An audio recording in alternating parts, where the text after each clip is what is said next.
Welcome to the Oakland County Megacast. I'm Tyler Kieft, welcoming you to our live 5 days a week look into all things Oakland County. Today we'll be talking to local government officials, artists, and more about topics that are important to you right here in Oakland County.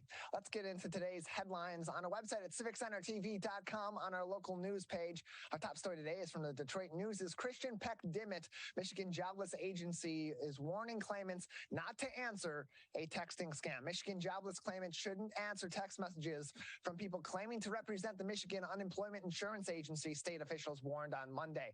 The phishing scheme from an out-of-state phone number is an attempt to steal personal information and money from residents who are out of work and need cash, according to the release from the Michigan Department of Labor and Economic Opportunity.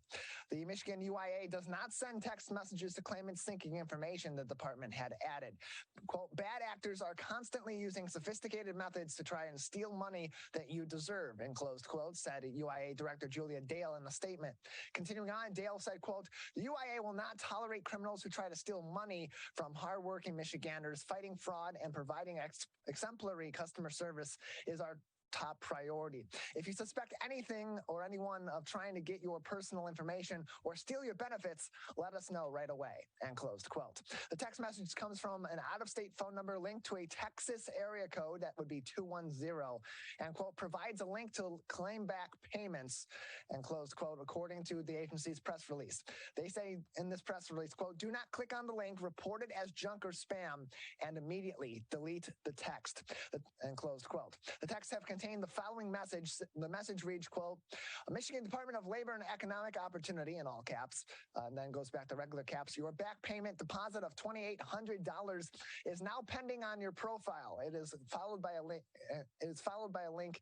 Which will take the recipient to a fake replica of the UIA's website, according to the agency. The UIA offers some tips to protect your personal information in scenarios like these and beyond. One, scrutinize the webpage URL or the link that you receive. If it is not an official Michigan.gov website, do not use it. If you do not trust a website or information, call the UIA's customer service at 1-866-500-0017. That's 1-866-500-0017 to verify what you are seeing. And even if you're not sure if it may be legitimate, it's always good to call that number just in case. It's better to call the number and, maybe blow some time for someone on the other side that's working at the UIA to confirm that that is, in fact, the Unemployment Insurance Agency that is contacting you directly, than to click on a potentially malicious link and have your personal information be at risk. Secondly, you should only link to UIA information or services through a .gov website, that is michigan.gov/UIA. Don't provide login information, passwords, banking information, or other personal information to texts or emails. The state agency does not take them or ask for them. They will not ask by text or email for any personal information. And that goes for many agencies, not just the Michigan UIA, but the IRS is another agency.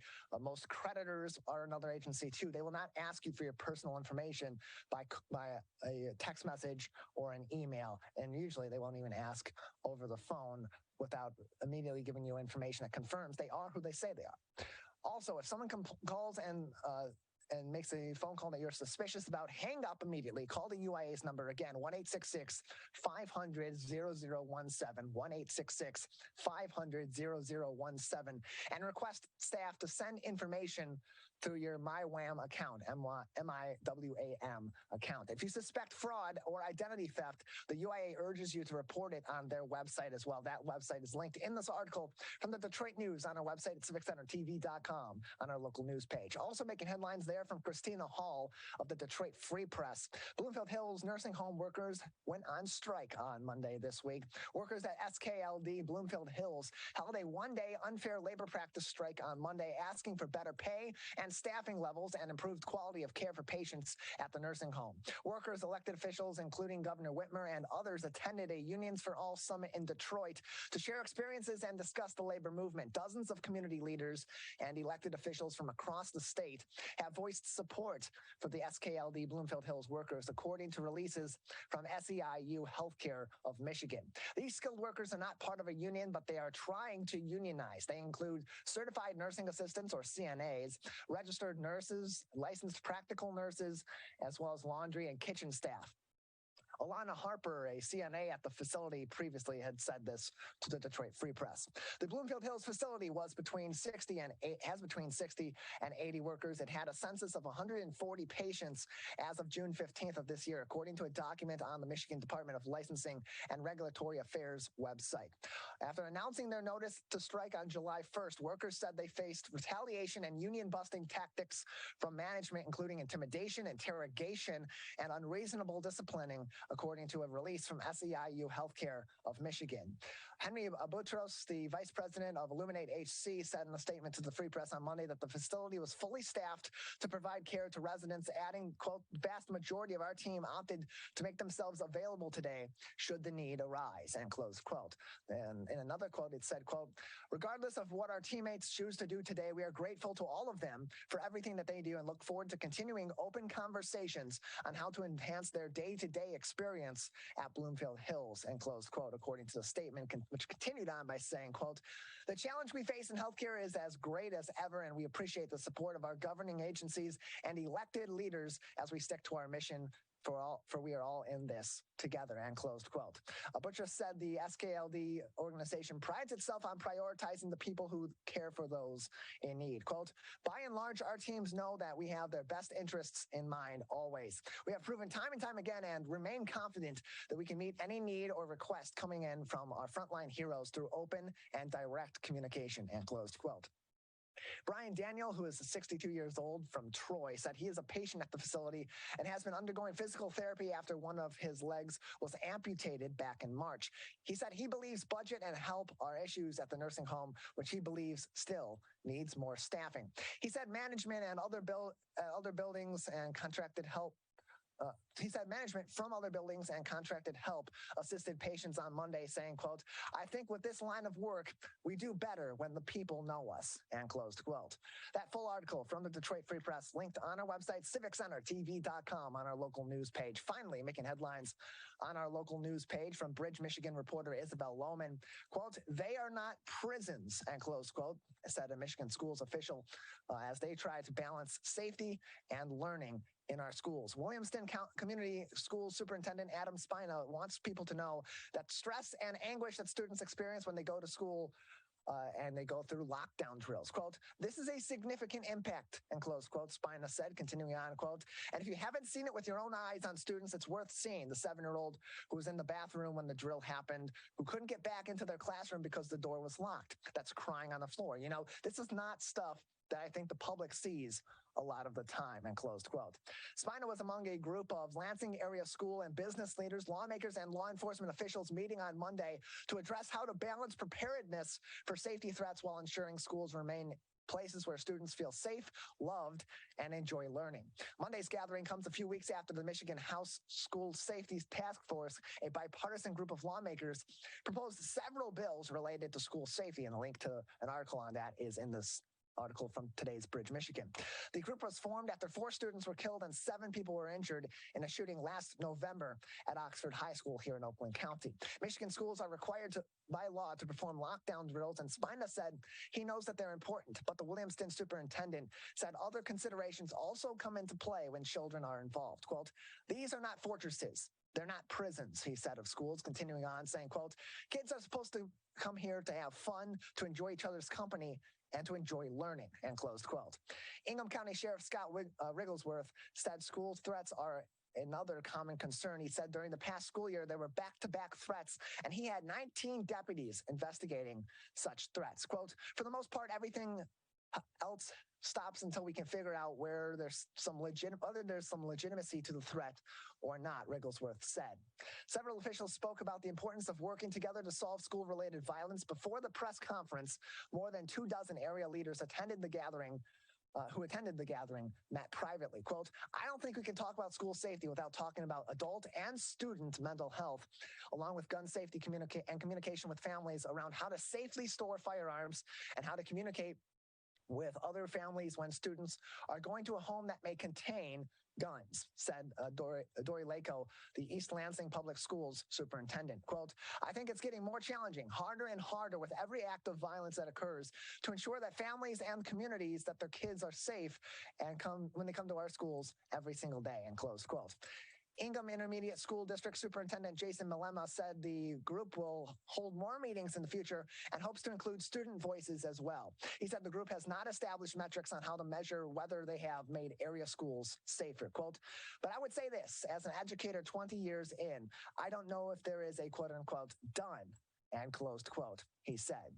The quote continued on by saying, quote, I'll be honest, we've got kids that we owe this to regardless of whether they're in first grade or whether they're in 11th grade. So we can't wipe our hands of this at some point in time and say that we're satisfied as leaders. We owe it to every student to make sure that they're safe when they come into our school, that they return home safe at the end of every day. And so I think this is an ongoing issue, end closed quote.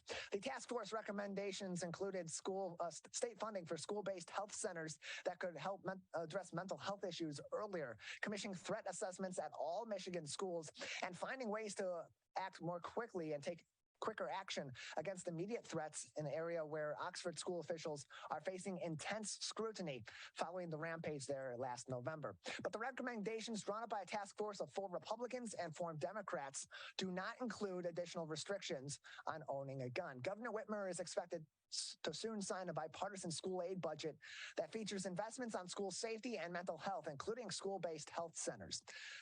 State Senator Curtis Hertel Jr., a Democrat from East Lansing, said while he is optimistic about the education budget and the work of the Michigan House School Safety Task Force, it's, quote, much harder to solve school safety issues when Republicans are unwilling to have conversations about gun control. Quote, we have a legislature that refuses to have any real conversation about gun safety, end closed quote, he said.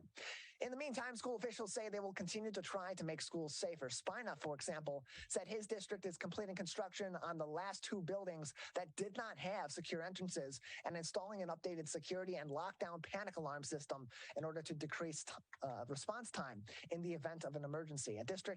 The district is also conducting a quote-unquote comprehensive review of emergency operations and working with local police to ensure that school resource officers have more hours, Spina said. Quote, it's work that'll never be done. There's always more that can be accomplished to make sure that staff and students are safe and that we're doing the best we can to ensure that students are safe during the course of a school day. All those headlines are on our website, civiccentertv.com, on our local news page, as well as those ever helpful links to accurate and up-to-date information on COVID-19 from the Centers for Disease Control and Prevention, the Michigan Department of Health and Human Services, and the Oakland County Health Division. We have a great program ahead on this Tuesday edition of the Oakland County Megacast. Up next, we'll be joined by Tyler Voorheis, strong name. And then at the bottom of the hour, not 2, but 3 West Bloomfield Township officials join the show to talk about an exciting tri-county partnership with the Detroit Institute of Arts. That's all up next. This is the Oakland County Megacast. Let's savor these moments, made possible by the COVID-19 vaccine.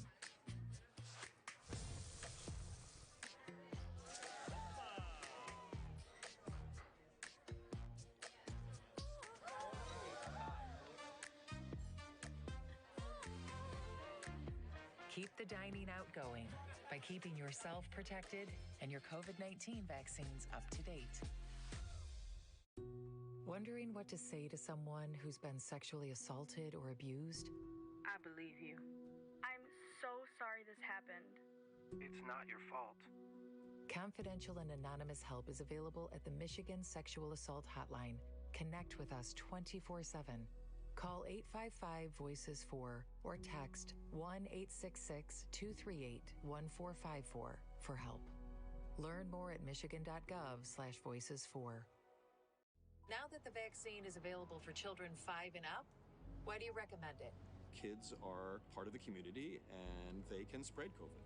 We're seeing both healthy children getting sick from the virus as well as children with underlying health conditions. They can easily bring the virus home to other people that are vulnerable and make them sick as well. This vaccine can change that and keep children safe. It's essential that your children get vaccinated to protect them, to protect your families, and to protect those in the community around you. Can I ask you a question? Why do you want to get the COVID-19 vaccine? I don't like getting sick. the virus will die? It will be easy to not catch it. Keep my family safe and keep playing soccer. Because I love being vaccinated.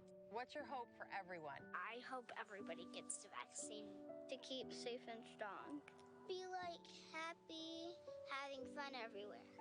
Everyone stay safe and hope you get the vaccine. Let's relish these moments, made possible by the COVID-19 vaccine.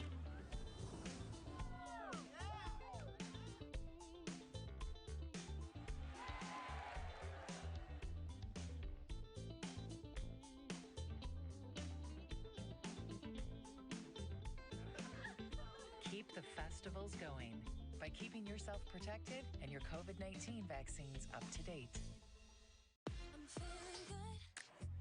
Let's savor these moments, made possible by the COVID-19 vaccine.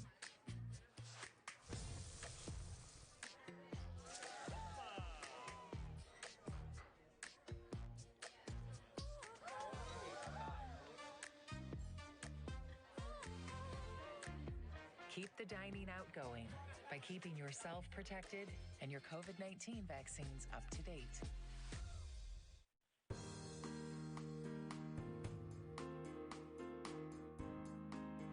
Welcome back to the Oakland County Megacast, our live daily one-hour show about all things Oakland County. I'm Tyler Kieft. Learn more about the program on our website at civiccentertv.com, on our Megacast page, where you'll find more information on our entire network of stations, including My Michigan TV. Joining us now on the Megacast is one of the over 1,000 artists that you will be able to meet at this year's Ann Arbor Art Fair. Painter Tyler Voorheis joins us now on the Megacast. Tyler, thanks for being with us today. Thanks for having me, Tyler. Appreciate having you on the show. So, of course, you're going to be at this year's Ann Arbor Art Fair, July 21st through 23rd in Ann Arbor, 30 blocks of the city, over 1,000 artists, 3 different art shows. You are a painter. Let's talk about where that started for you. Where did your love of painting begin, and when did you realize this was something you were going to be doing for the rest of your life?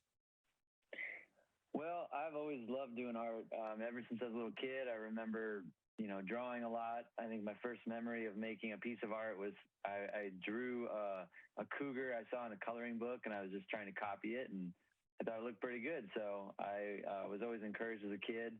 And then getting into college, that's when I started painting and started realizing that it could become a career path for me. And then, my wife and I, about 6 years ago, quit our jobs and focused on the art full time, and we've been doing it ever since. So you would describe your art as elongated and whimsical. Where did that style come into play and really become one of your signatures in your paintings? I think like most things with art, it's through trial and error, trying things and seeing what looks good to you and what grabs you. And initially it was, imitating other artists I really enjoy, like Salvador Dali and Tim Burton, a sculptor named Giacometti that I really love, and saw that elongated style really caught my eye. And so I started imitating it in my art, and through a lot of practice and a lot of just work, I found a way to take it into my own direction and make it my own signature. So where does your process start when you are going into creating a painting? Do you have an idea when you go in? And if so, where do you start in terms of crafting the composition, the color, the style of the painting? What's your process, Tyler? Well, all of my paintings are about workers of the past, and so I start with research, and I really enjoy history, and so it's a labor of love for me, but I just start reading and digging up as much as I can find about these jobs and these occupations that I'm depicting, and through that, and then also through looking at old photographs, the composition will start to come together in my mind, and I just sketch things in my sketch and start to work it out, how it's going to look. And then once I have a pretty good idea, a good direction to go in, get to work on the painting itself and find my way through it that way. So there's so much history that you can focus on, and you choose to focus on the history of workers, of laborers. Why that? I think it's really important to think about everyday people throughout history and what they did day in, day out to contribute to the greater good. I think that we often look back and we see the, iconic heroes, and it's great to celebrate them, but I also want to just show the importance of the contributions we all make, how big or small, that by doing our work and doing what we're made to do, or doing the work that we're put in a position to do, we are also making the world a better place. And so to me, it's about showing the importance of that, but also I just find it fascinating to think about how work has changed. It connects to who we are and how our cultural identity has changed, and it's a great way to show the changes over time and the evolution of our culture and our history as a species. We're joined by Tyler Voorheis. He's a painter that you will find at this year's Ann Arbor Art Fair. More information on the Ann Arbor Art Fair can be found at theannarborartfair.com. July 21st and 22nd, it's a Thursday and a Friday, 10 a.m. until 9 p.m. on 30 blocks of the city of Ann Arbor. Saturday, July 23rd, 10 a.m. until 8 p.m.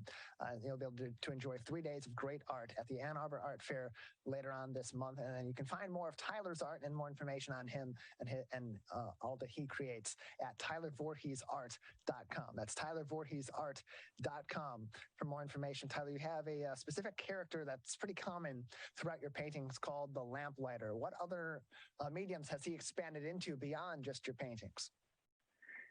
Yeah, the lamplighter was actually the very first job I did in this series that I've now done 200 paintings in.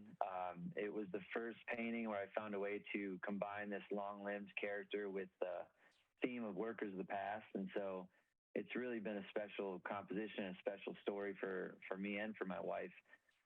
So since that first painting, I've done like 15 lamplighter paintings. We've started to do some murals as well. One that you showed earlier is down in Mexico. And we recently, during the COVID lockdown, we actually built a giant lamplighter sculpture out of old tools and old remnants of workers of the past. And we welded those together in our yard, and that was our COVID project. So yeah, it's grown into more of not only a story of a worker, but a symbol of a way of life. Lamplighters brought light into dark places, and they illuminated the spaces around them. And that's really how we try to live and what we try to do with our business and with my art.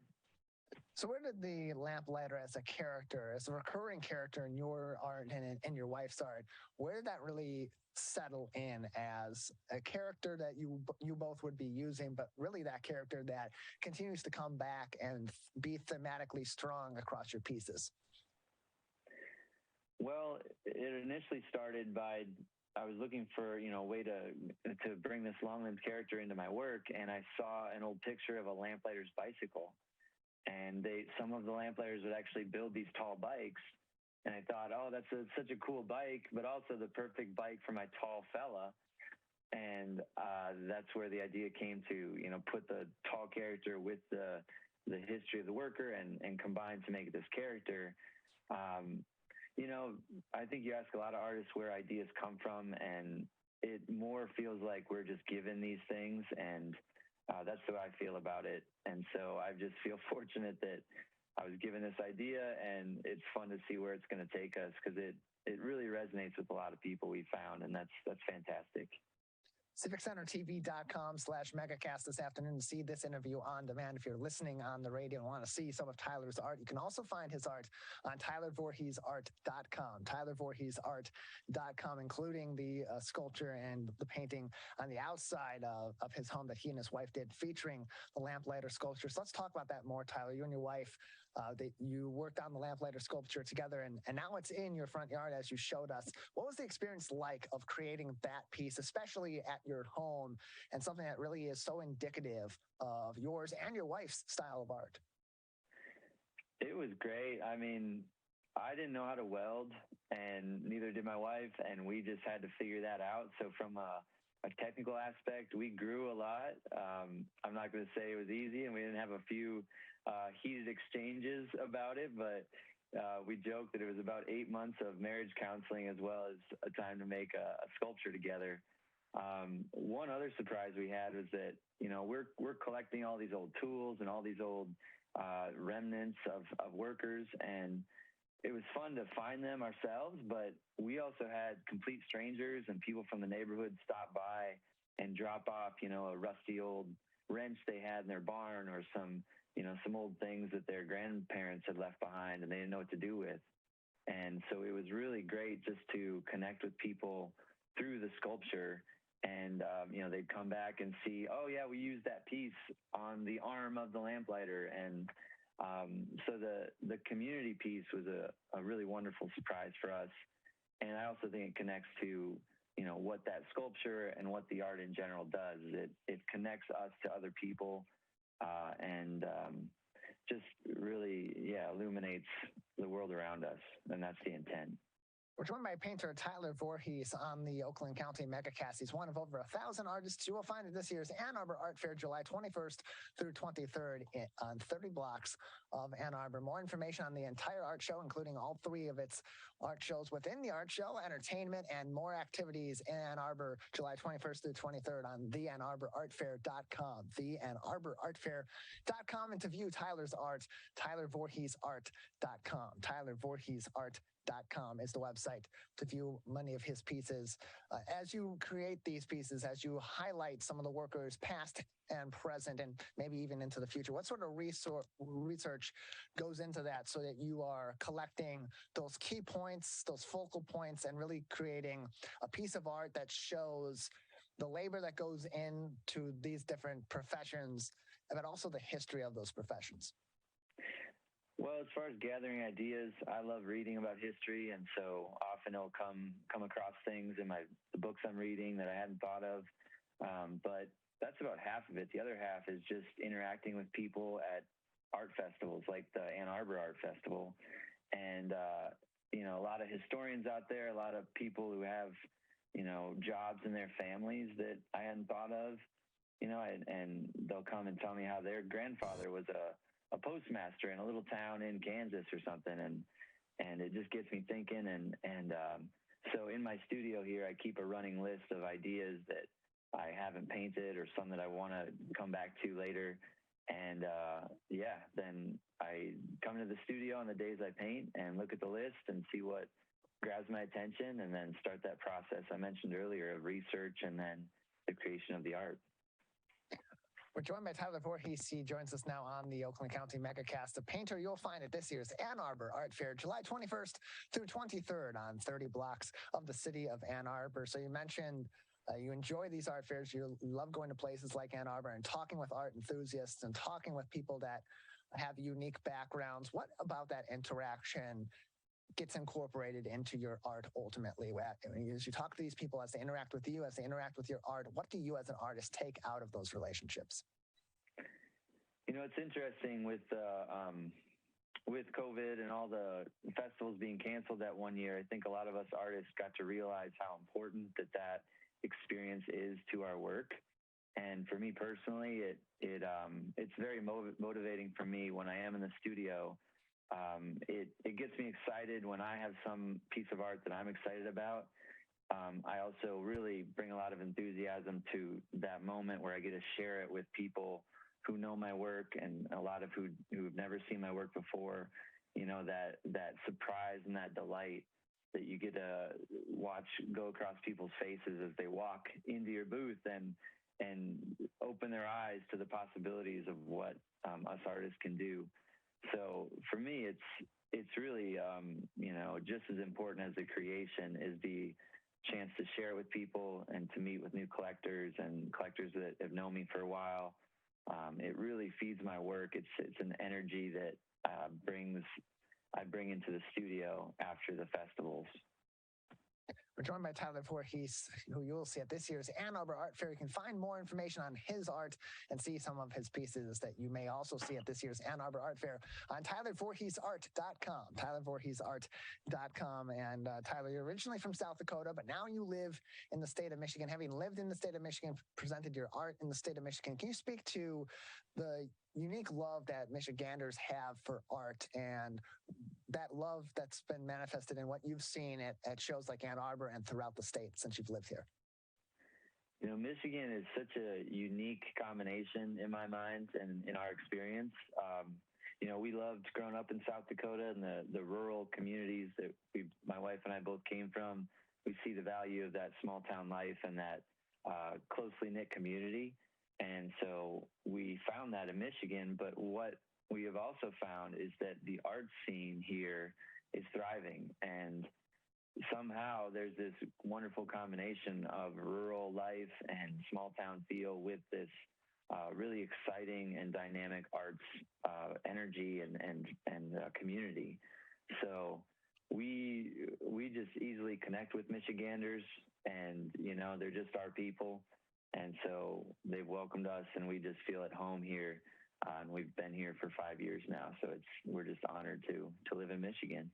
Well, Tyler, we're glad to have you here and glad to have your art also here in Michigan at the Ann Arbor Art Fair, July 21st through 23rd. More information on Tyler and all the artists at this year's Ann Arbor Art Fair can be found on theannarborartfair.com. Again, those days, July 21st through 23rd. It's a Thursday through a Saturday. Thursday and Friday, 21st and 22nd of July, 10 a.m. until 9 p.m. Saturday, 10 a.m. until 8 p.m. So plenty of time, plenty of different days for you to get out there, see Tyler and see all the other artists at this year's Ann Arbor Art Fair. Tyler, another couple minutes with you before we'll say goodbye today. Anything else that we haven't discussed about your art, about your process, about what you'll be bringing to this year's Ann Arbor Art Fair that you'd like to say to our audience today? Well, one unique thing about my process that isn't apparent when you just look at images online or on the screen is the figures in my paintings. I always make them out of paper. And so in person, they really have a nice dimension and a subtle texture that you can't really appreciate on the screen. So that's one thing that I'm excited to share with people if they do make it down. I actually draw the figures on paper, and I cut them out using an X-Acto knife, and then I cover them with these torn bits of paper to give them texture and change the tone a bit. I trim that and paint it, and then I affix that to the panel. I've got one to show just to give you an example. Absolutely. Like this is an elevator operator. And so you can kind of see as I turn it, that little bit of texture that she has. Yeah. And so, her whole entire body is made out of paper. And so it has a nice dimension. I think that people are often surprised by that if they've only seen the work online, is that the original paintings really do have a lot of texture and volume to them. As Tyler said, you can't really see it the way that it's intended to be seen or it gets full effect by just seeing it on the screen like you are today if you're watching this live or if you're viewing it on demand, civiccentertv.com/megacast. So highly encourage you to get out to this year's Ann Arbor Art Fair, July 21st through 23rd, 10 a.m. to 9 p.m. on Thursday and Friday. Saturday, July 23rd, it is 10 a.m. until 8 p.m. You'll see Tyler Voorheis and other artists there in Ann Arbor. Tyler, thank you very much for joining us today. Thank you for having me. Appreciate it. More information on his art and preview it before you see it at this year's Ann Arbor Art Fair at tylervoorheisart.com. Let's take a short break. When we come back, we'll continue to talk art as the Detroit Institute of Arts is bringing iconic pieces of art to your hometown. Where are they? Where will they be? Stay tuned. You'll find out next on the Oakland County Megacast. Wondering what to say to someone who's been sexually assaulted or abused? I believe you. I'm so sorry this happened. It's not your fault. Confidential and anonymous help is available at the Michigan Sexual Assault Hotline. Connect with us 24/7. Call 855-VOICES-4 or text 1-866-238-1454 for help. Learn more at michigan.gov/voices4. Now that the vaccine is available for children 5 and up, why do you recommend it? Kids are part of the community and they can spread COVID. We're seeing both healthy children getting sick from the virus as well as children with underlying health conditions. They can easily bring the virus home to other people that are vulnerable and make them sick as well. This vaccine can change that and keep children safe. It's essential that your children get vaccinated to protect them, to protect your families, and to protect those in the community around you. Can I ask you a question? Why do you want to get the COVID-19 vaccine? I don't like getting sick. The virus will die. It will be easy to not catch it. Keep my family safe and keep playing soccer. Because I love being vaccinated. What's your hope for everyone? I hope everybody gets the vaccine to keep safe and strong. Be happy, having fun everywhere. Everyone stay safe and hope you get the vaccine. Let's relish these moments, made possible by the COVID-19 vaccine.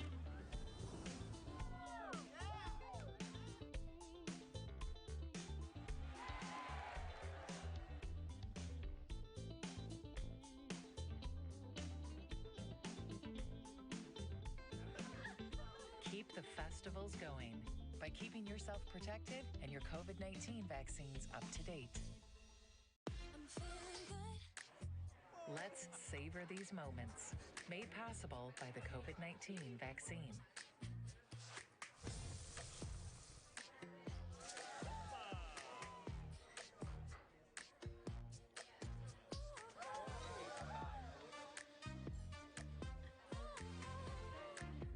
Keep the dining out going by keeping yourself protected and your COVID-19 vaccines up to date. Wondering what to say to someone who's been sexually assaulted or abused? I believe you. I'm so sorry this happened. It's not your fault.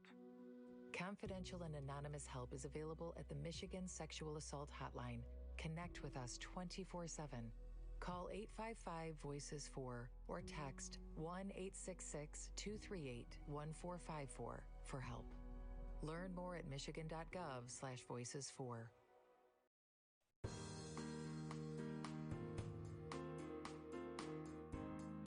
Welcome back to the Oakland County Megacast, our live daily 1-hour show about all things Oakland County. I'm Tyler Kieft. Learn more about the program on our website at civiccentertv.com. On our Megacast link, where you'll find information on our entire network of stations, including My Michigan TV.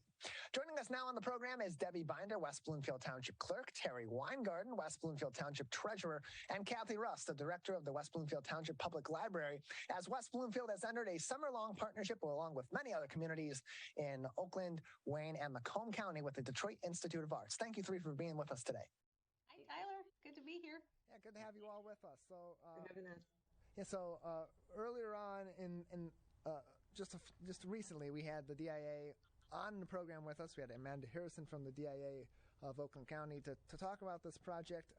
Can each of you talk about the Inside Out program and efforts by each of you, along with others involved in West Bloomfield Township and in other surrounding areas, to make this project a reality and bring some of these art pieces that are reproductions but still representations of these pieces to Oakland County, to many different locations throughout the county? Let's start with you, Kathy. Oh, sure.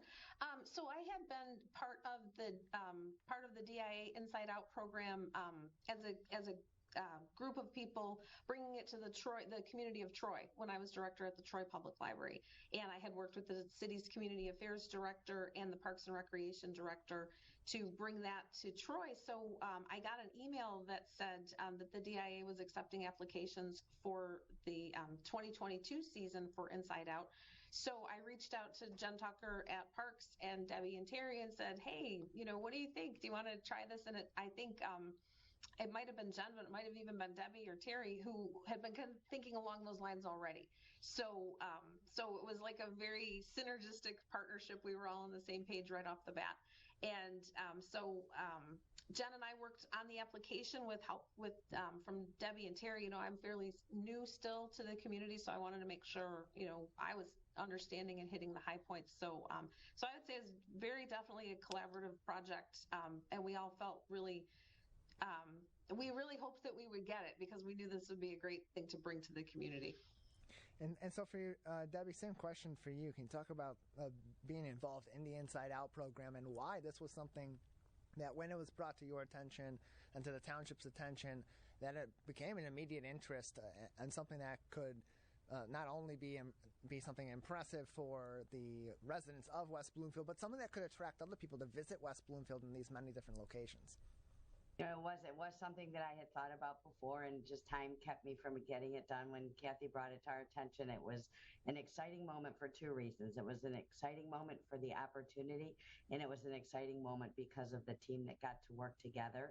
And we have one of our committee members here, I wouldn't call it, I guess, an ad hoc committee, but is under the weather right now. But we worked with Jen Tucker, and we had the ability to bring a collaboration of the library, the parks, and town hall together to bring something to the community that we thought would really add enrichment to the lives of our residents, and also make our residents who may or may not be aware of the DIA aware of all the offerings of the DIA. I think it's a win-win as far as something for our community. And I think that the other win is that the four of us working together brought some really cool opportunities to the community. So I think there will be many more to come. We had a great time working together. It was a wonderful collaboration, and I think that the community will only benefit from this team working together. And then Terry, we know that West Bloomfield has an affinity for art. It plays host to the Orchard Lake Fine Art Show every summer as well. And so when you and the rest of the committee in West Bloomfield were discussing going and trying for the Inside Out program and discussing with the DIA, what made, in your arguments, West Bloomfield one of those perfect locations to bring some of these recreated art pieces into different spots in Oakland County? Yeah, so thanks so much, Tyler. As Debbie and Kathy have indicated, first of all, it's just so great that we're working so collaboratively with the library and parks. I mean, really, we make up the community, and to the community, there is no designation. So being able to figure out a way to bring back this program, which we've had before, but it's been quite a few years. I remember I first found out about it when I was walking through Marshbank Park, which is just such a beautiful jewel in our community, with my closest friend. And we stepped out of a path, and there in front of us was a beautiful recreation of some art from the DIA. I remember we just stopped and we're like, wow, art, nature, West Bloomfield, yay. I mean, it was so nice to have art in our community. And especially nowadays, people are getting into these immersive art exhibitions, which are really pretty cool. What's nice about things like this is it really gets families to kind of feel like art is more a part of their daily life. I mean, think about it. You're just on a walk with your kids and your dog, and there's some beautiful art. You stop by one of our beautiful sites, like maybe you go to the West Bloomfield Library for like a story time, or you stop by Parks and Rec to plan camp for your kid, and then all of a sudden there's this gorgeous work of art. For instance, one of my family's favorites over the years is called the hazelnut. I think it's called, let me see. I put my glasses on to make sure I'm getting it right. Yeah, it's called the hazelnuts. And it's a beautiful piece of art with these two girls just kind of like sitting on the grass. And for some reason, because I have two girls, we always really identified with this one. And there were a few other works of art we really liked. And we would go to the DIA, and then we'd find these works of art. And we'd also look to see if maybe things that in the art museum reminded us of things in our own life or family members. It's really fun. There was another work of art that actually in it, one of the girls in the art looked exactly like my daughter at that age. So I think that once you find the art in your own environment, it kind of tickles a fancy to go see some more. And the DIA is an amazing art museum that, is a part of the Oakland County Village. So our community can go there for free. So it's really a wonderful resource, and we're so excited to have it. And I so appreciate working on this with Parks and Library and Debbie, and it's just been a great experience. And so, Debbie, as this program is soon to be underway and in West Bloomfield and other areas in Oakland County, as the township, as this committee, and in the discussions with the DIA are talking about different places to put some of these works of art, what sort of factor played into it in creating attractions in West Bloomfield Township and trying to bring people in, not only, of course, to attract the eye of the residents, to greater engage in their community, but also bring other people in to explore West Bloomfield, to patronize West Bloomfield and its businesses and its parks and other locations? What factor did that play into the ultimate decision of these different locations and these different art pieces that will be displayed by the DIA in West Bloomfield? In terms of the discussion, again, that was a team discussion. We were looking at our community and the diversity that we represent.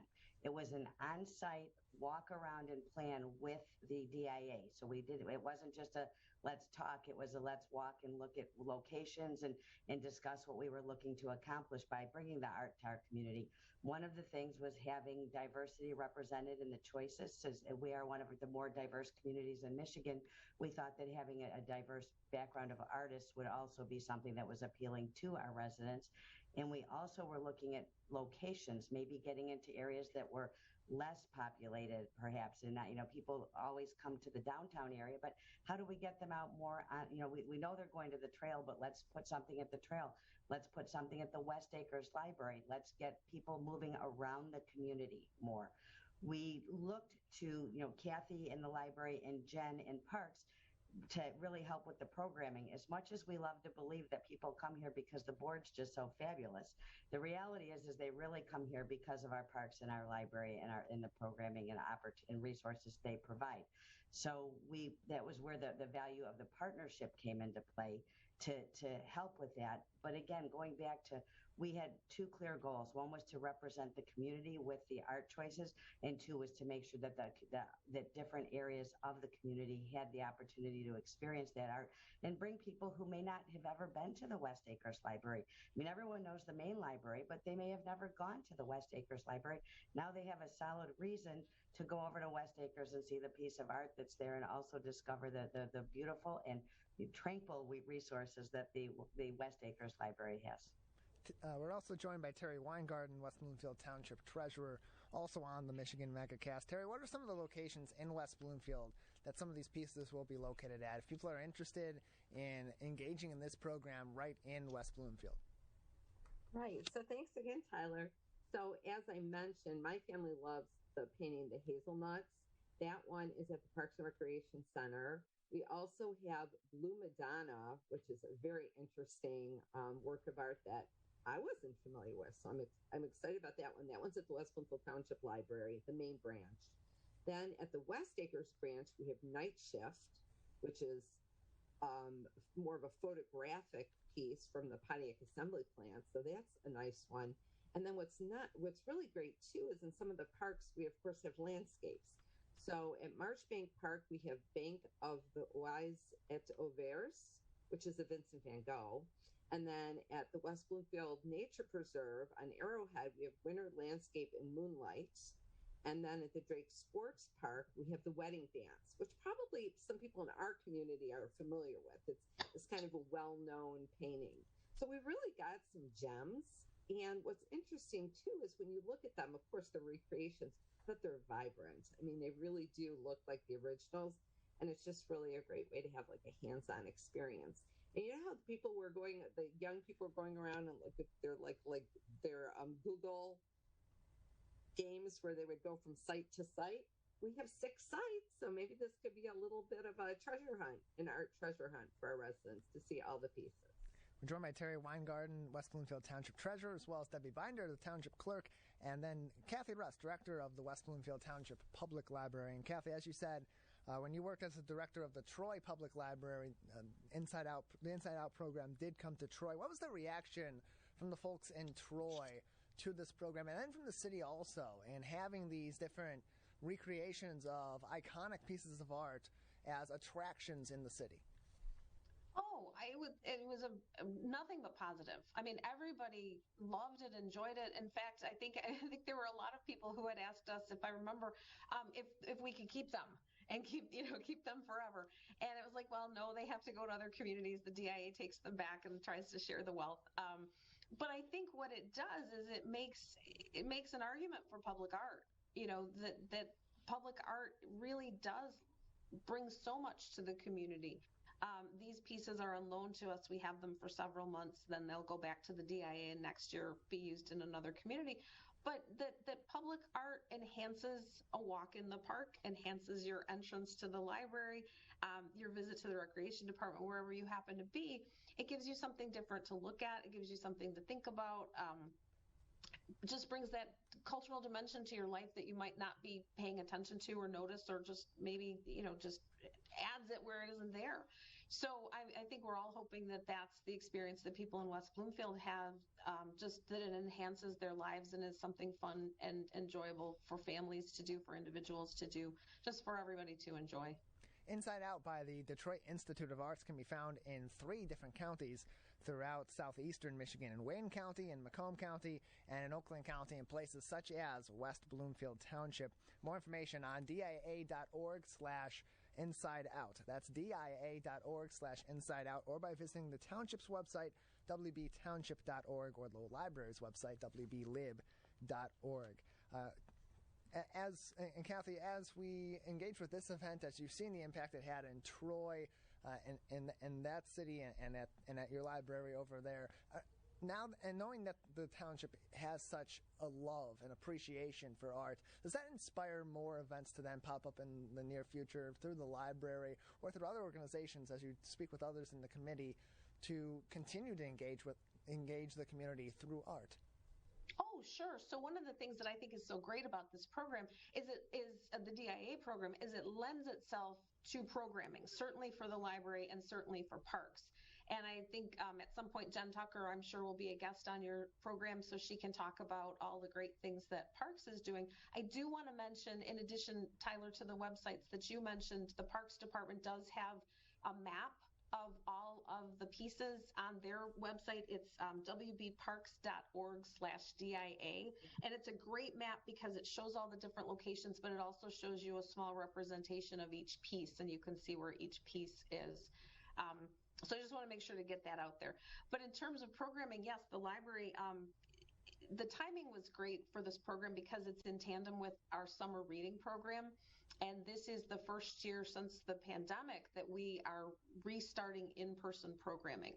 So we really put a lot of thought into ways that we can gather people safely, but do some special events around these pieces. And I don't know if, is it okay if I talk more about those? Sure, absolutely. Okay.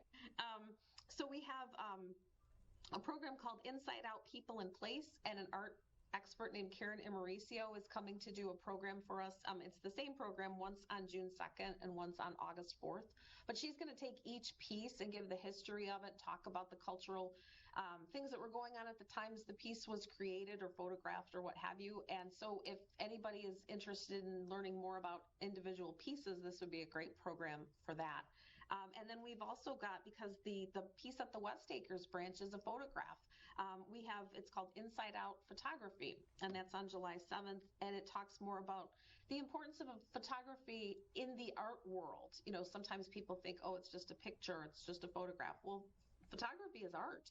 And so we talk more about that, and then specifically about the piece at West Acres, which is called Night Shift Pontiac Assembly, about assembly line production in Pontiac at the plant by Russ Marshall. So those are two programs. The one that I think is just really fun and creative, those are education and formative programs, but if you really want to get your creativity on, we have tiny art kits. And tiny art is just what it sounds like. You paint a little teeny picture. So you can pick up the kits at the library starting on July 18th, and you can take them home and you can paint your little masterpiece and then bring it back to the library, and we're going to display them all. So you can create your own masterpiece and we will display it for you at the library. That's for all ages. More information on wblib.org.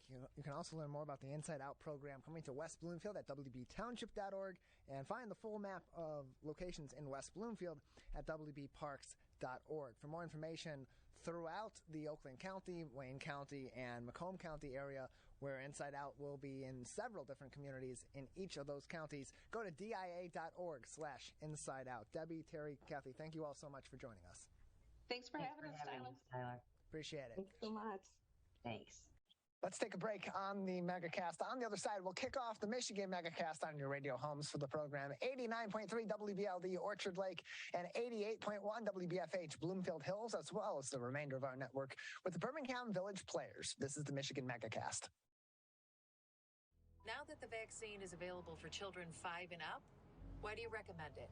Kids are part of the community and they can spread COVID. We're seeing both healthy children getting sick from the virus as well as children with underlying health conditions. They can easily bring the virus home to other people that are vulnerable and make them sick as well. This vaccine can change that and keep children safe. It's essential that your children get vaccinated to protect them, to protect your families, and to protect those in the community around you. Can I ask you a question? Why do you want to get the COVID-19 vaccine? I don't like getting sick. The virus will die. It will be easy to not catch it. Keep my family safe and keep playing soccer. Because I love being vaccinated. What's your hope for everyone? I hope everybody gets the vaccine to keep safe and strong. Be happy, having fun everywhere. Everyone stay safe and hope you get the vaccine.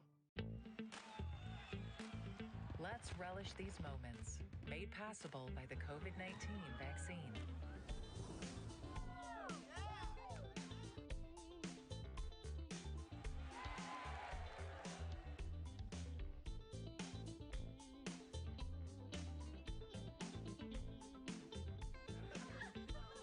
the festivals going by keeping yourself protected and your COVID-19 vaccines up to date. Let's savor these moments, made possible by the COVID-19 vaccine.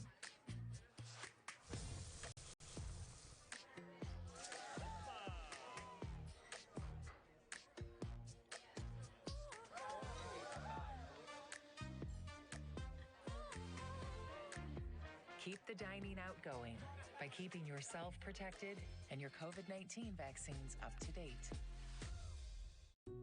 Wondering what to say to someone who's been sexually assaulted or abused? I believe you. I'm so sorry this happened. It's not your fault. Confidential and anonymous help is available at the Michigan Sexual Assault Hotline. Connect with us 24/7. Call 855-VOICES-4 or text 1-866-238-1454 for help. Learn more at michigan.gov/voices4. Now that the vaccine is available for children 5 and up, why do you recommend it? Kids are part of the community and they can spread COVID. We're seeing both healthy children getting sick from the virus as well as children with underlying health conditions. They can easily bring the virus home to other people that are vulnerable and make them sick as well. This vaccine can change that and keep children safe. It's essential that your children get vaccinated to protect them, to protect your families, and to protect those in the community around you.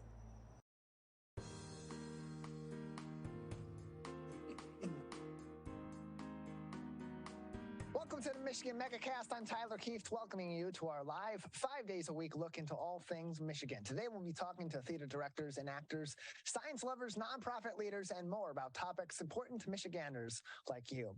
Learn more about the program by visiting our website on civiccentertv.com and clicking on our Megacast link, where you'll find information on our entire network of stations, including My Michigan TV. Joining us now on the program is Steve Sussman, the playwright of The Prize and actor in Not My Son, along with Diane D'Agostino, director of The Prize, which you'll be able to see as part of the Playwrights at Work one-act festival at the Birmingham Village Players, July 29th through 31st this month. Thank you both for being with us today. Our pleasure. Pleasure to have you both with us. Steve, let's start with you as the playwright of The Prize. Tell us about this play that you've written. It's a one-act play, as are all these in the Playwrights at Work one-act festival. Tell us about The Prize, a little bit of the storyline and your writing process. Sure. Well, I'm an architect licensed in the state of Michigan and have been for over 30 years. And I thought it'd be interesting to write a play that would deal with someone who was an architect dealing with the creative process. And in the context of the play, it's about a young architect who enters a design competition. And as the stakes get higher, he finds himself dealing with a moral dilemma. So I thought that would be fascinating for the audience, and also draw on my experience as an architect to kind of tell the story. And so as you're writing this, because it's a one-act play, you're trying to fit so much of a story into one act instead of a long-form show. How do you do that and tell a story that's coherent, but also, but more importantly, coherent to someone who, unlike you, is not an architect and maybe doesn't know the ins and outs of what it takes to be one? Right. And you know, that's the challenge, to give enough background information so people can follow along and understand what's going on, without giving them too much information, so you're kind of boring them with details. So you want to give them some exposition, that's the background, early on in the play, and then continue it, and then just have them connect with the actors as people and their emotions, and then what they're experiencing. So that's the challenge for any playwright. Oftentimes these plays start out as shorts, like a 10-minute, and then we can expand on them, turn them into a one act, which is about a half an hour format.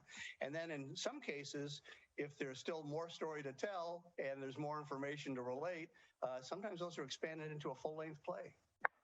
We're joined by Steve Sussman, the writer of The Prize, and also by Diane D'Agostino, who is the director of The Prize at the Playwrights at Work one-act play festival. You'll see it July 29th through the 31st at the Birmingham Village Players in Oakland County.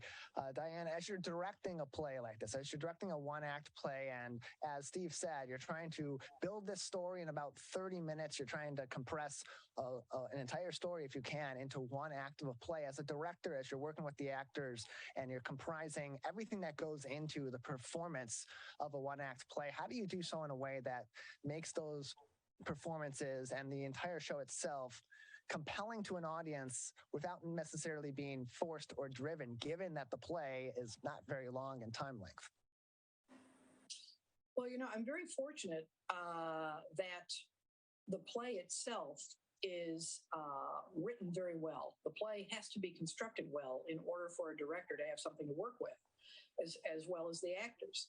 If the actors cannot portray those characters in a way that is going to get that message across to the audience, it really comes back to how the play was constructed and how it was worded. So we're very fortunate that we have some very talented playwrights, Steve being one of them, among the playwrights at work. And I happen to be a member of the group itself. And so I am privy to the table reads of all these pieces and see how they evolve, because they start out within the group as something that is kind of experimental. And we bring actors in to read it at the table. And then from there, it gets tweaked and voila, you have a one act. So, Diane, tell us about Playwrights at Work as an organization and give us some background information and how you got involved also in this opportunity to give local playwrights, local theater enthusiasts a chance to show their creativity to their local community. Yeah, well, it was a group that actually started before my time, really. It started, I believe, by a professor out at Oakland University, and they didn't really have a home. They needed to meet regularly, and they didn't really have one place that they could do that in. So one of the members was a member of Birmingham Village Players, and I was sitting on the artistic board at the time. And so it was presented to the board that they be able to meet regularly at Birmingham Village Players. And when they did, I just became a liaison. And as a result, I became a member of the group, which was probably going on, I don't know, almost 20 years ago. So from that point on, it just grew kind of exponentially. We only have no more than probably 12 members at a time. And they meet twice a month. And everybody writes something if they have pages to bring to the table. Some of them are just to try it out, see if it's going to work. And some of it actually turns into actual pieces that can be performed, either 10-minute short pieces, which we do twice a year. And then our one-act festival is once a year. That's an annual event. So, Steve, tell us more about the One Act Festival as a member of Playwrights at Work, as one of the playwrights whose shows is going to be featured at this year's Playwrights at Work One Act Play Festival at the Birmingham Village Players, again, July 29th through the 31st. What is going to happen at the festival? How many shows are going to be there? What are the times? Well, we're going to have 4 plays. We have 4 one acts, and then we do this every time we do a one act festival. We'll do two one act plays, then there'll be an intermission, then we'll do 2 more. And they're performed in kind of a black box format. In other words, we'll have some set pieces, we'll have props, the actors will be in costumes, they'll be off book, they'll know their lines, hopefully, and but we won't have like massive sets that are painted and constructed, because this is kind of more of a black box type setting. And we've got shows that are going on the main stage shortly thereafter, which they are building sets for. We're starting next season, which I'm going to kind of give like a little plug for Birmingham Village Players. Next season will be our 100th season, and we've got a lot of things planned. And early in September, we're opening Arsenic and Olay. So they're going to be building the set for that. So we'll be doing the one acts in a black box. We do that the same way every year, and that seems to work very effectively and allows for really quick, set changes for each play to then be performed on the stage. Because each one is a different story, it's a different setting, it's a different set. So as we go from play to play, we have to change the set and the furniture and the props for the next play. So the black box really lends itself to that format.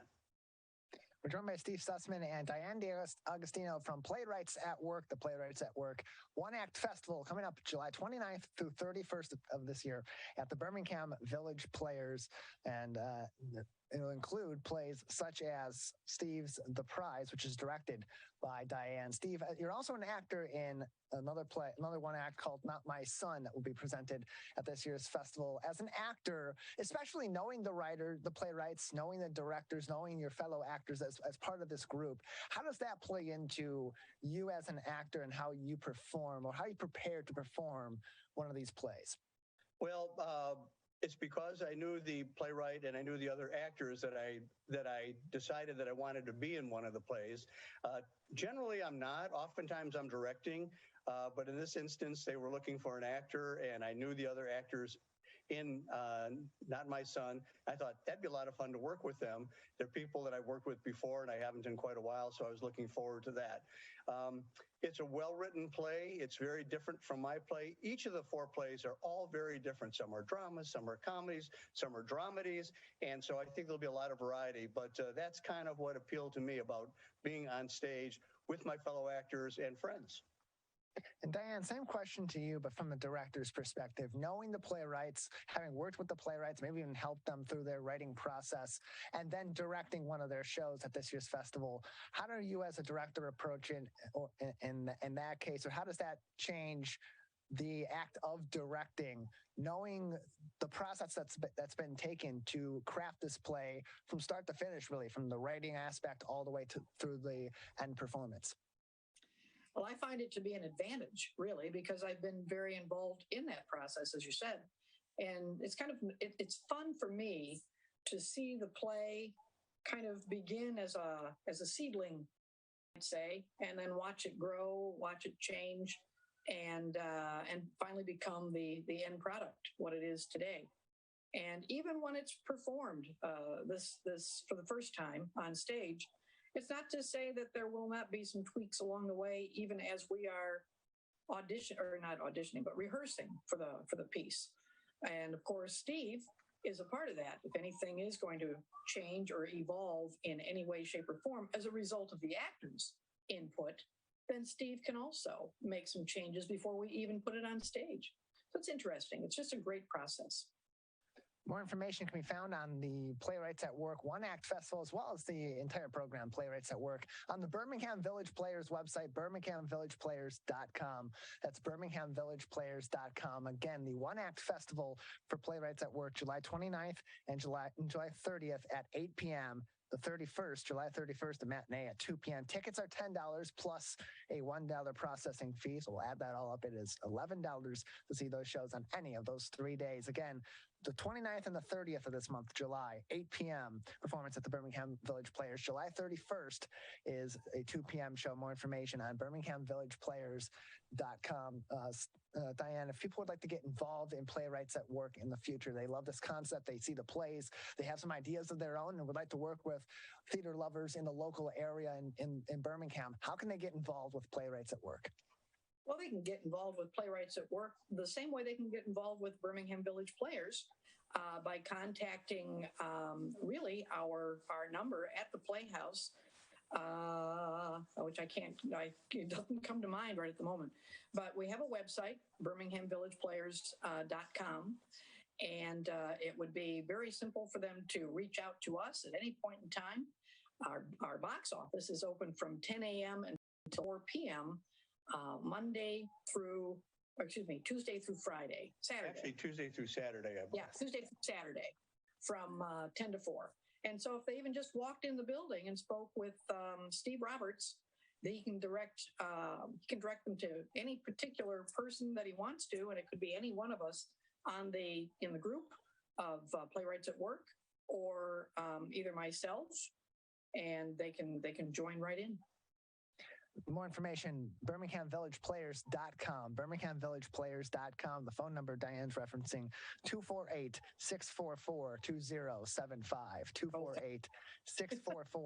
248-644-2075. And again, their box office at 34660 Woodward Avenue in Birmingham, Tuesday through Saturday, 10 a.m. until 4 p.m. One more time, that phone number, 248-644-2075 if you would like to get involved with the Birmingham Village Players and or with Playwrights at Work. Diane, before we let the two of you go, I want to ask both of you this question. Having been involved in Playwrights at Work, maybe acting in the theater is something that's a passion of yours, maybe it's a profession of yours, maybe it's something that you just have enjoyed your entire life and like to get involved in, or it's something that's good communication for you and socialization. What about this is special to you as a performer, as an artist, and just as a regular person doing this in the community? Well, I'll tell you, I have been a part of Birmingham Village Players for 44 years. And so it's been really a part of my life. The people involved are very important. The arts are very important to me, but it's just a major part of my life, aside from what I do for a living, but which is in real estate. But I just love the arts. I have never been away from it, and it is something that is very near and dear to my heart. So whether it's directing a play, acting on stage, I sit on the board of trustees for the organization, and I continue to be very involved, and I plan on doing that for a long, long time.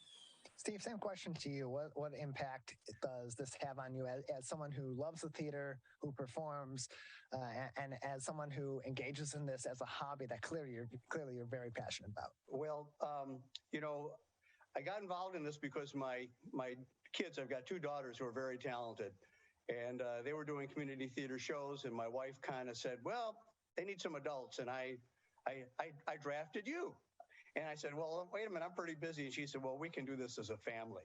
So there's really nowhere to go from there. So I did it and continued doing theater. And both my girls graduated with BFAs in theater. And I've continued with the Birmingham Village Players. I've been a member for, a little over a dozen years now. And one of the things that's unique about the Playwrights at Work is I think we're one of the first community theater groups in Michigan that had a playwriting component to the theater group. And it provides an opportunity for original theater, creating theater, writing scripts for characters that never existed before, and then performing those for the community and for our friends, and having other actors participate in that process. And by the way, being a member of a community theater group, like Diane said, it enriches the fabric of your life. You make a lot of friends. It's funny, once you're in a show with somebody, they're your friend for life. It doesn't matter if you did it 10 years ago or 20 years ago, you're always going to be friends with those people that you're in shows with.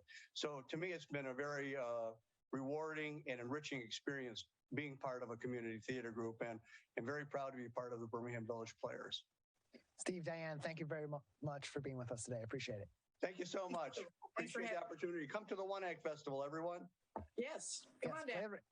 The Playwrights at Work 2022 One Act Festival is happening July 29th and 30th, as well as the 31st at the Birmingham Village Players. The 29th and the 30th, the shows are at 8 p.m. July 31st is matinee at 2 p.m. $11 is the total cost for a ticket to this show. $10 plus a $1 processing fee. More information can be found by visiting birminghamvillageplayers.com, or you can call their box office 248-644-2075. That's 248-644-2075. We're going to take a break on the Megacast. When we come back, we'll head over and visit our friends at the Michigan Science Center. Stay tuned. You're watching and listening to the Michigan Megacast. Can I ask you a question? Why do you want to get the COVID-19 vaccine? I don't like getting sick. The virus will die. It will be easy to not catch it. Keep my family safe and keep playing soccer. Because I love being vaccinated. What's your hope for everyone? I hope everybody gets the vaccine to keep safe and strong. Be happy, having fun everywhere. Everyone stay safe and hope you get the vaccine. Let's relish these moments, made possible by the COVID-19 vaccine.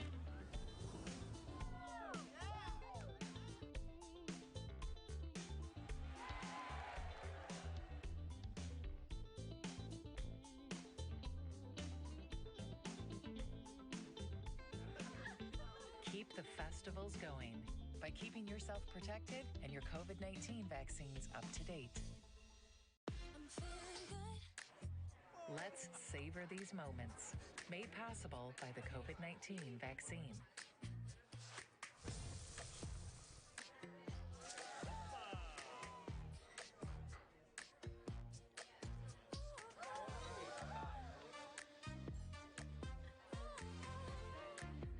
Keep the dining out going by keeping yourself protected and your COVID-19 vaccines up to date.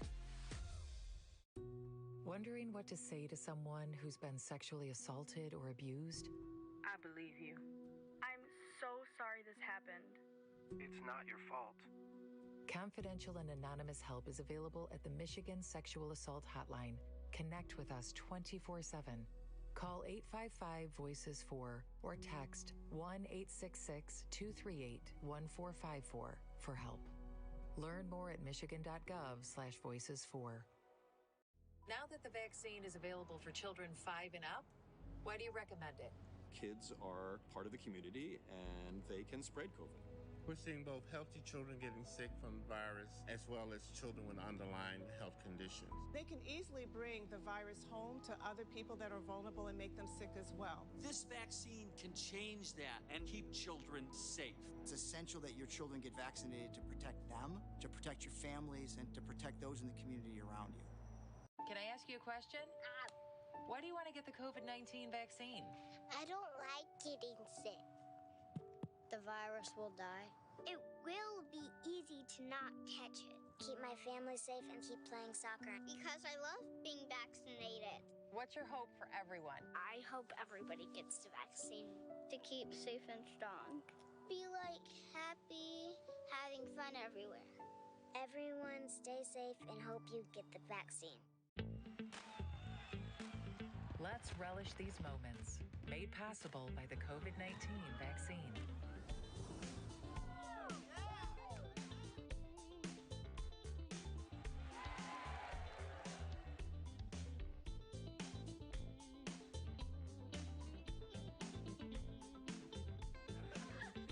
Keep the festivals going by keeping yourself protected and your COVID-19 vaccines up to date. Let's savor these moments, made possible by the COVID-19 vaccine.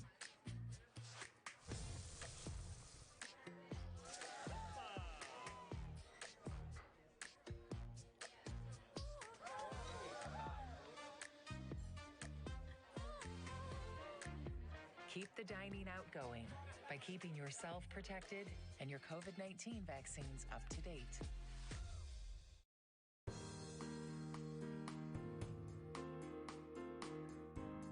Welcome back to the Michigan Megacast, our live daily 1-hour show about all things Michigan. I'm Tyler Kieft. Learn more about the program by visiting our website on civiccentertv.com, where you'll find information on our entire network of stations, including My Michigan TV. Joining us now on the program is Andrea Harp from our beloved Michigan Science Center. Andrea, appreciate you taking the time to join us today. Hi, Tyler. It's great to be with you. How are you? I'm good. How are you doing today? Doing really well. Great. We appreciate having you on the program. So let's start off with, you began at the Michigan Science Center in 2019, then as their community partnership manager for their STEMinista project. Can you tell us about that project that helped get local girls into science in the local area through the Michigan Science Center? Yes, absolutely. So the STEMinista project is definitely one of our staple programs that we're really proud of.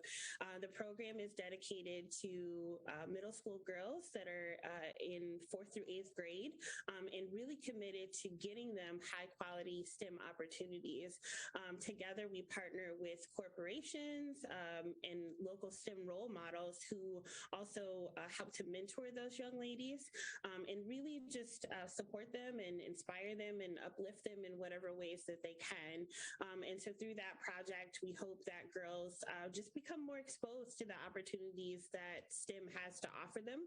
We're not necessarily trying to push them in one direction or the other. It's just really about exposure and showing them the opportunities that exist for them. And so, I started out as the community partnership manager, just making connections for that program and really proud of where it's gone thus far.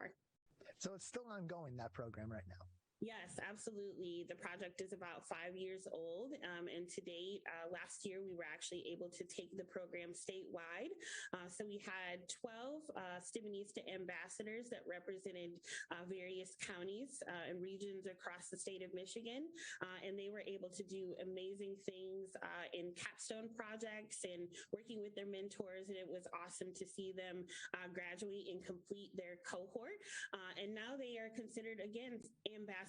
We're hoping that they'll go out and share with their friends and teachers and anyone else in their community how important STEM has become to them, and hopefully share that message and continue to thrive in their communities.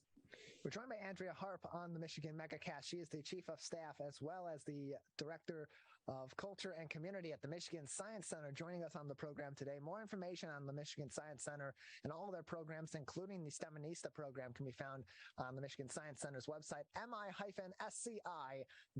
That's mi-sci.org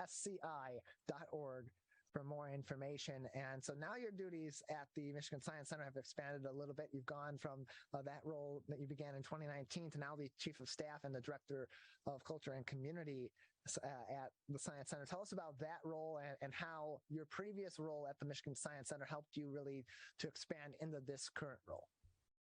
Yeah, it's definitely been an amazing journey, Tyler, to say the least. I think that a lot of times in careers, we don't always know the direction that we're going to go in. I certainly have always kind of known maybe the destination and that I wanted to be supporting the community. And so when I came to the Michigan Science Center, my only goal was to continue making an impact. And so through my work as the community partnership manager in the STEMinista project and just continuing to try to work with all of my colleagues in a very collaborative way, the opportunity opened up for me to be promoted into the Director of Culture and Community. And that was really an expansion of kind of what I was already doing in building a bridge between what we do at the Michigan Science Center to what's happening in the community. I think it's really important to keep our finger on the pulse of what's happening, of course, outside of our organization, because that informs us on what the community needs from us and how we can best serve them. And so in my role as Director of Culture and Community, I also support our workplace culture. And so that's, of course, really helping to make sure that the Michigan Science Center is a really welcoming and inclusive place for all of our employees and staff. And so from that role was also kind of born the Chief of Staff role, which supports the Office of the President and CEO, Dr. Christian Greer, who I know that you know very well, Tyler. He's been on the Megacast a couple of times. And so I support his work directly by making sure that I help to execute his agenda by working very collaboratively with our entire team and just making sure everybody's on the same page. So it's a pretty cool job. I'm really proud to have it and proud to keep our work going. So, Andrea, every year the Michigan Chronicle releases their 40 Under 40 Awards. It recognizes local Black young professionals impacting all sectors of the greater Detroit area and economy. Last week, you were recognized as one of those 40 Under 40 for 2022 as one of their honorees. Can you talk about the recognition and what it means to you, and also how you found out from the Michigan Chronicle that you were going to be on their 40 Under 40? Yeah, absolutely. The funny thing, I got an email and it came to my Gmail. It's really funny. This day and age, there's all this spam and kind of junk mail that comes. And so, there's tons of things in your subject line that say congratulations. So when I saw the congratulatory message in the subject line, I definitely had to pause and to make sure that it was legitimate. And then when I took a few moments to read through the entire email, I realized that, oh my gosh, holy smokes, I've been nominated in a 40 Under 40 honoree for the Michigan Chronicle. So it's something that is really, really meaningful. I think there's something really powerful when you can be recognized by your own community. And so many of my peers are on that list that I know and love and respect all of their work. And so to even be mentioned amongst those folks is incredibly important. And I think for me, on a personal level, it really was I think confirmation of just, I spoke about not always knowing the right direction when you're in the middle of your career or at the beginning of your career, sometime at the end of the career, trying to figure out, have I made the right decisions? Am I going in the right direction? And I think it was just, a nice check mark to say, yep, you're heading in the right direction and keep doing more of what you're doing, which has always been serving the community. And so I'm so honored and so grateful and just really, really privileged to be able to share that moment with my family, my friends, my husband, my daughter, who is 11 and definitely can use examples like so many of the other honorees that are on that list of what powerful men and women can be and how impactful they can be in their communities. So Andrew, excited. Please continue.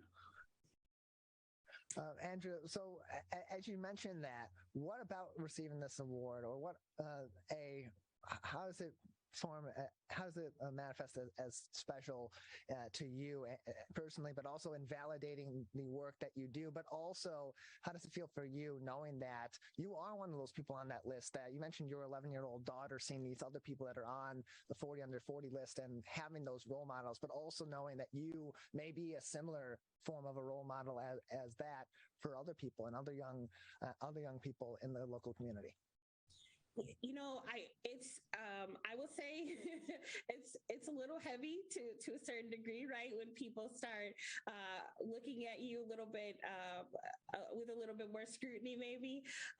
But I will say it's such a privilege. It's an honor, right, to be named on that list and to know that my work is something that has been recognized, because it's something that I hold with such high esteem and with such pride, if you will. And so for me, I think that it's just it's a great opportunity for me to continue doing what I've always done. I've always tried to make myself available for mentoring and coaching folks that are coming up behind me and alongside of me. I've always wanted to be a resource to share, of course, my personal journey, but my professional journey as well. And so to be on that list and to be recognized in this way, I think just strengthens my platform in a lot of ways and gives me more opportunity to continue work like that. Because I think we all need someone, right? We all need a resource. We all need someone who we can bounce an idea off of or have a little bit of thought partnership with. And I think that opportunities like being on this list and being honored in this way creates more space for folks like myself to continue that kind of work as well. We're joined by Andrea Harp on the Michigan Megacast. She is the Chief of Staff and the Director for Culture and Community at the Michigan Science Center, joining us on today's program. More information on what's being done in their Culture and Community Department, as well as their other programs at the Michigan Science Center, can be found on the Michigan Science Center's website, mi-sci.org. Again, that is mi-sci.org. And Andrea, at this moment, what are some of the other programs or initiatives that you and your team are working on to, as you said, get out into the community and kind of gauge the pulse of the community and incorporate that then into Michigan Science Center programs and exhibits? Absolutely. So in addition to all of the amazing things that are happening right inside of our building, I'm really pleased and proud to be getting ready to launch our young professional advisory group, if you will.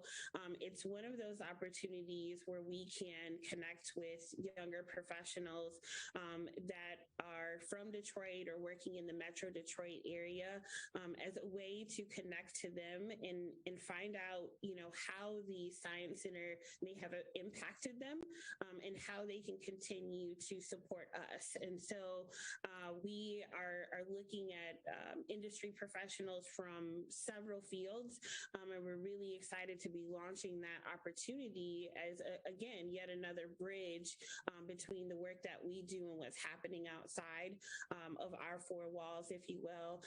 And together with those professionals, we hope to infuse the Science Center with more ideas, some more fresh voices, and folks that can, of course, bring their network and their resources to what we already have going on. I think collective impact is so powerful, and when we can partner and collaborate and co-create things with folks that are outside of our organization and want to support what we're doing, we can do some really powerful things. So we're hoping that with a connection to these young professionals, we're hoping to relaunch some of our activities here at the Science Center that focus on our adult audience. That's one of the things that, sometimes people see us just as an extremely family-friendly venue, which we absolutely are.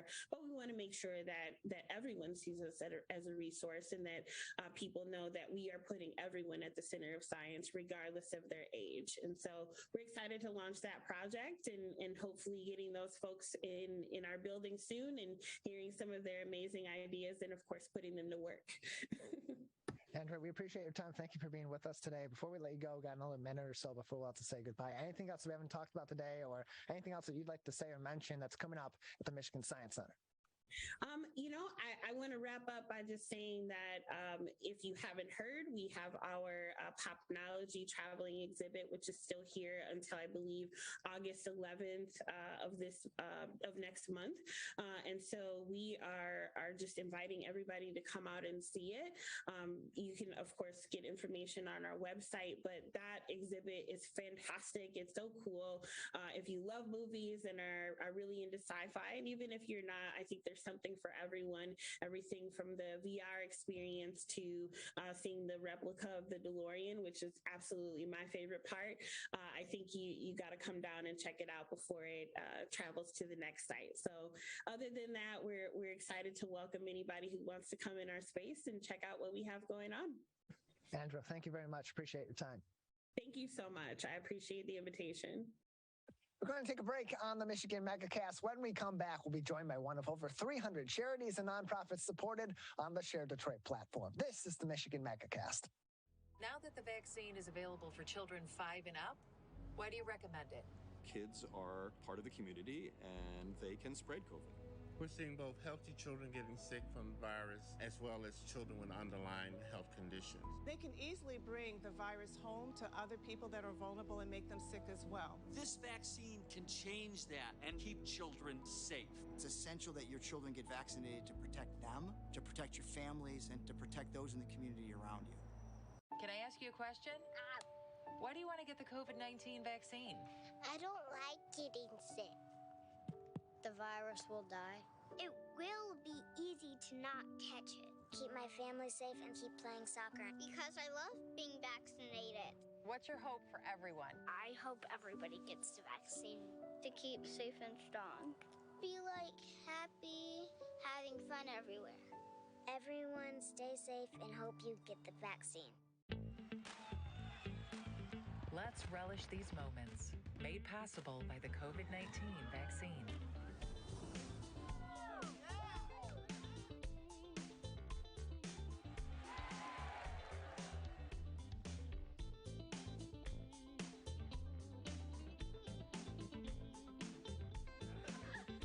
Keep the festivals going by keeping yourself protected and your COVID-19 vaccines up to date. Let's savor these moments, made possible by the COVID-19 vaccine.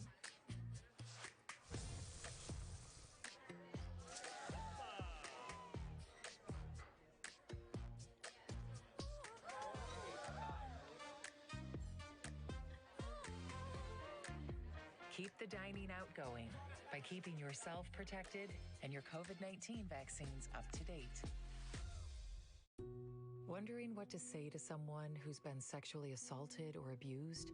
I believe you. I'm so sorry this happened. It's not your fault. Confidential and anonymous help is available at the Michigan Sexual Assault Hotline.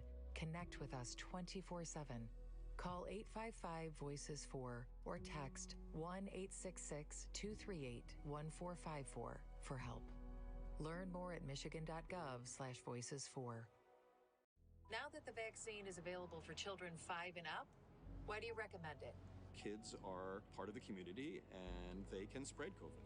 We're seeing both healthy children getting sick from the virus as well as children with underlying health conditions. They can easily bring the virus home to other people that are vulnerable and make them sick as well. This vaccine can change that and keep children safe. It's essential that your children get vaccinated to protect them, to protect your families, and to protect those in the community around you.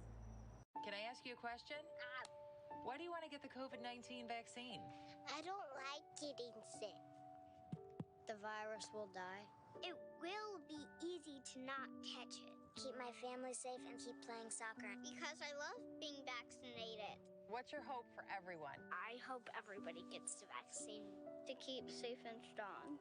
Be like happy, having fun everywhere.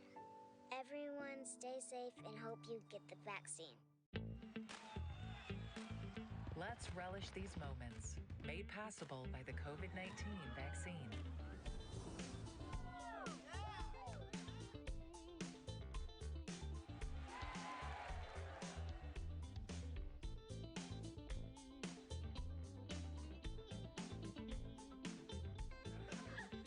Keep the festivals going by keeping yourself protected and your COVID-19 vaccines up to date. Let's savor these moments, made possible by the COVID-19 vaccine.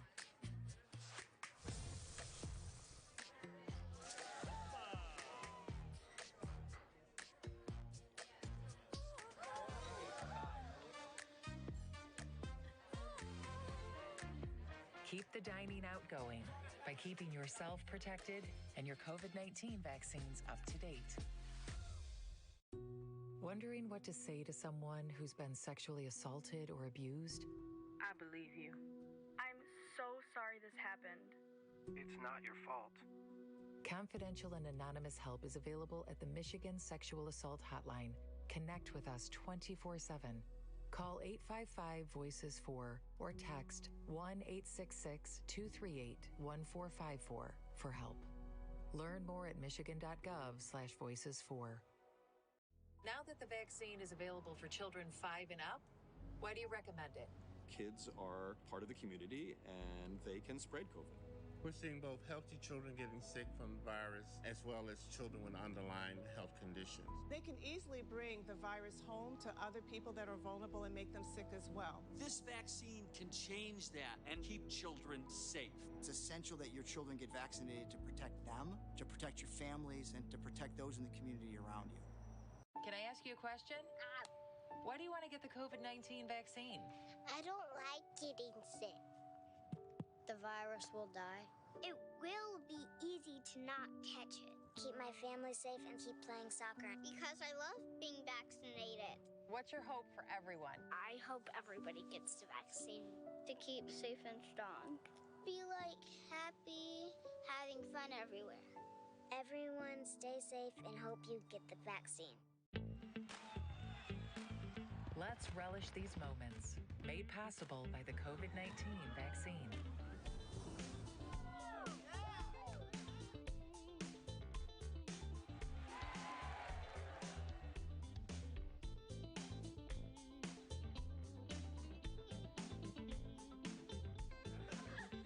Keep the festivals going by keeping yourself protected and your COVID-19 vaccines up to date.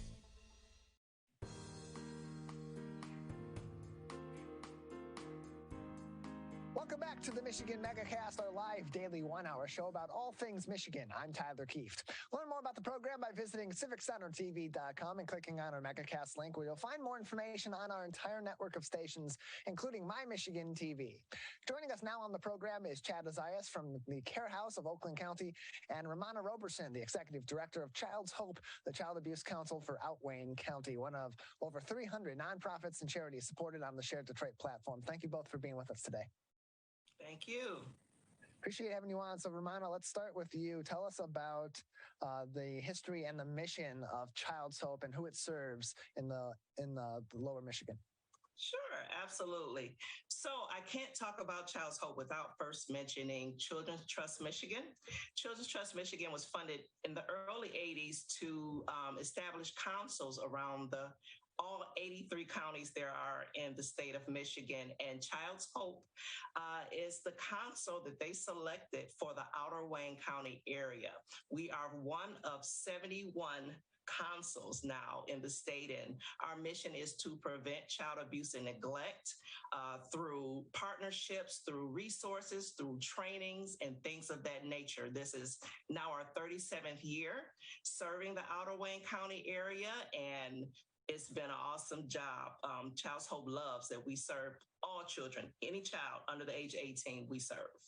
So what are some of those supports and those resources that you are providing to prevent child abuse and neglect in outer Wayne County? Because it's a complicated issue and it affects, of course, the children heavily, but you want to go at the source of the problem also and try to relieve issues and ideally keep children with their families if it's safe to do so.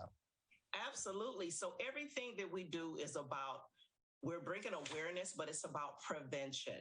So let's address it before it actually happens. So we have trainings, and everything we do, first let me say, is free. We do not charge anyone anything for what we do.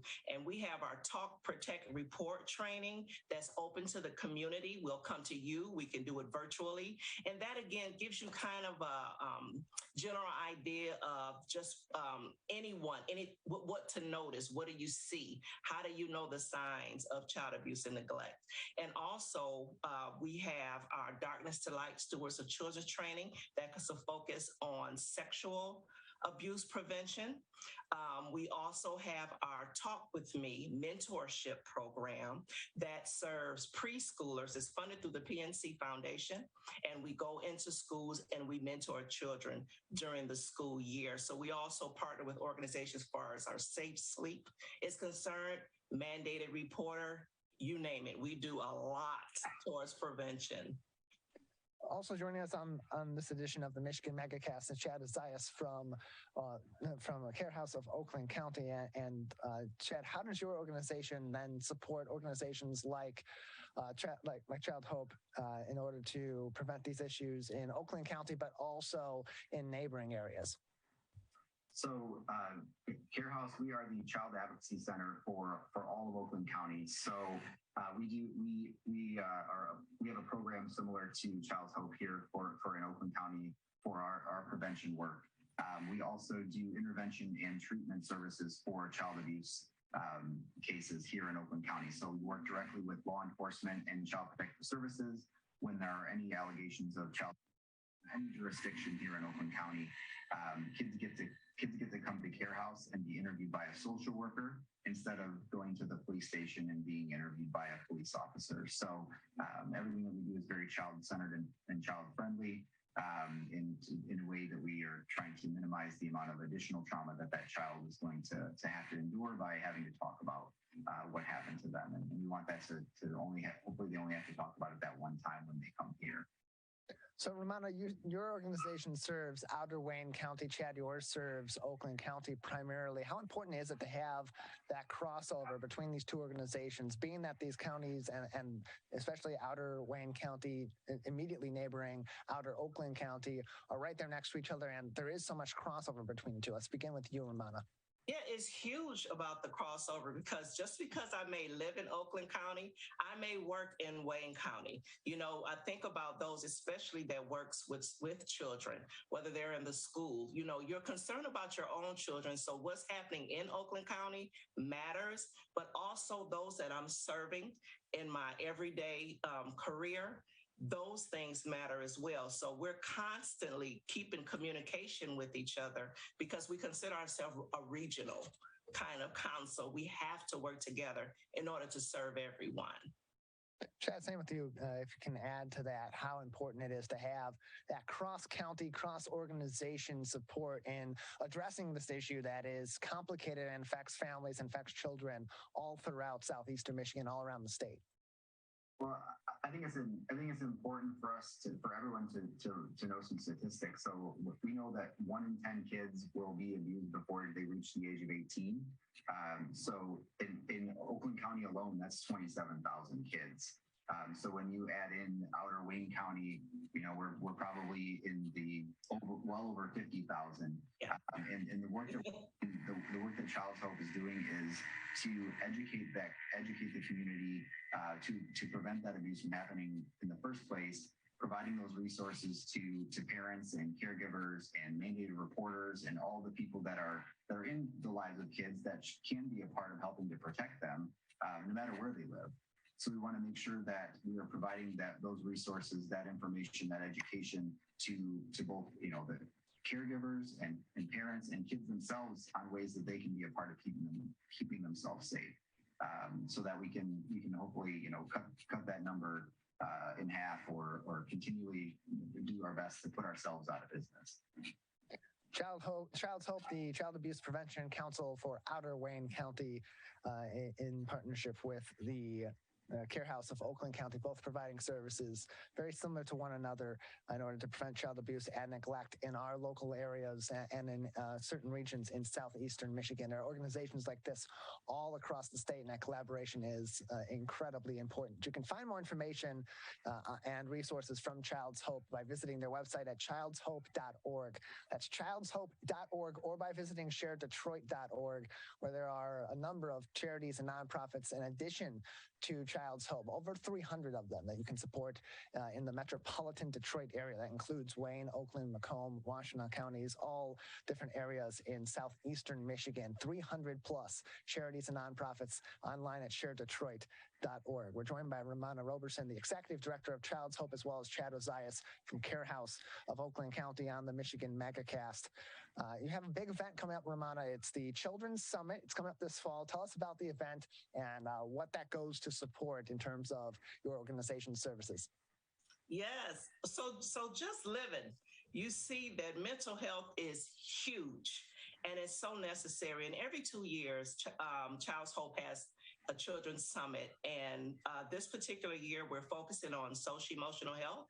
So it's about creating a culture of social and emotional wellness. So it's a 2-day virtual summit this year. So the first day is live, and the second day there'll be pre-recorded seminars available to anyone that registers all day long. So whether you're a parent, guardian, professional, there will be a subject for you to help your family, help yourself, help your community. So we encourage anyone to they can sign up to get a newsletter to know when that website will launch. It's in November 8th and November 9th. And so they can sign up to know when that website launches so they can register for free. childshope.org/events. childshope.org/events is the website you go to in order to find this, or you just go to childshope.org and you can click on events at the top of their page on a computer web browser and sign up for the event.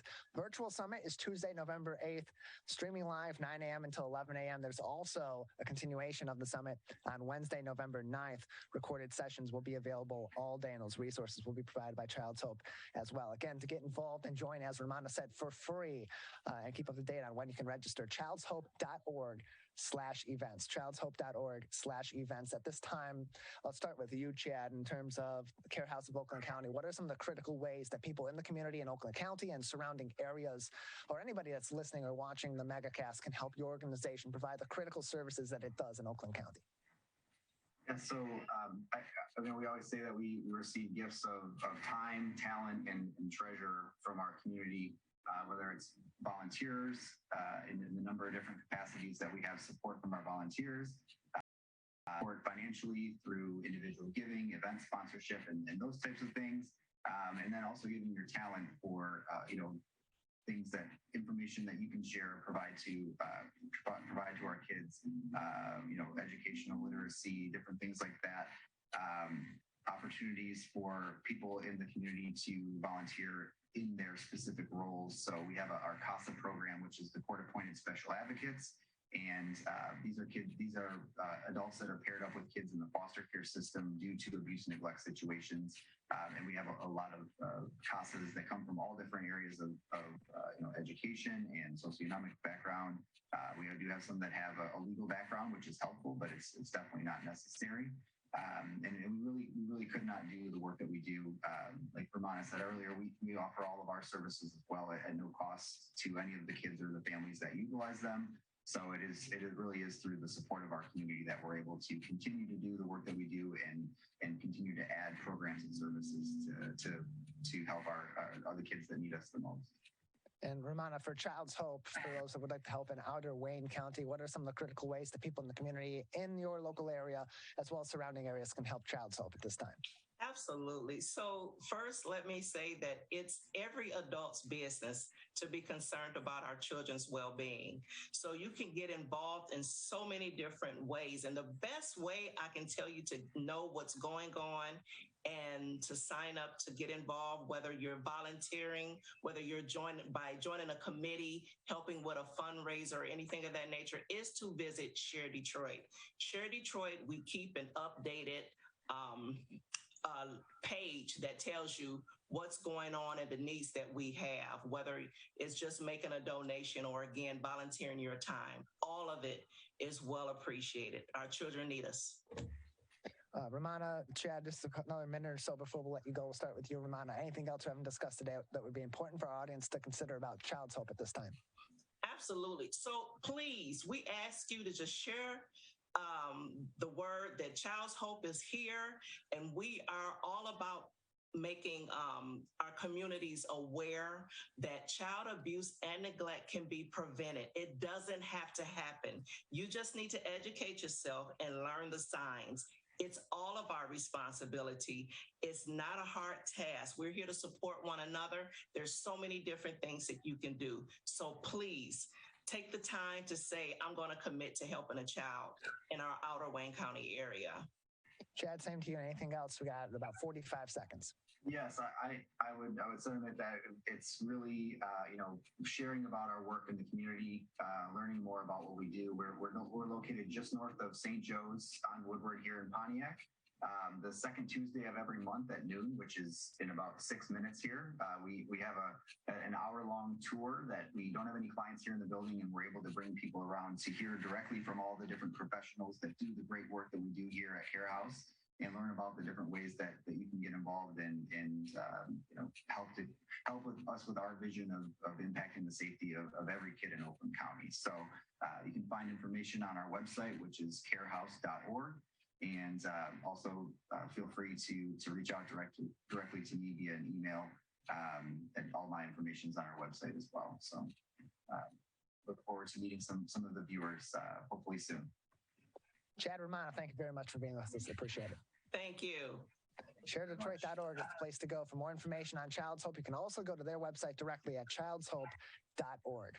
That is going to do it for today's edition of the Oakland County and the Michigan Megacasts. I want to thank everybody that joined us on the program, both the Oakland County Hour from 10 a.m. until 11 o'clock live, as well as the live Michigan Megacast Hour from 11 o'clock to noon. You can join us at those times every day, Monday through Friday, here on our flagships, Civic Center TV and on My Michigan TV as well. Learn all the information you need about everywhere that we broadcast and we rebroadcast throughout the day at civiccentertv.com/megacast. Big thank you as well to our crew that makes this program possible every single day. It is a lot of work that goes into making this 2-hour program. So huge thank you to Jared Clark and Calvin Brown hitting all the buttons and running the show at the office of My Michigan TV, as well as our producer, Larry Nyland, the king of television. That's it for today's edition of the Megacast. We'll return tomorrow morning live from 10 a.m. to 12 noon.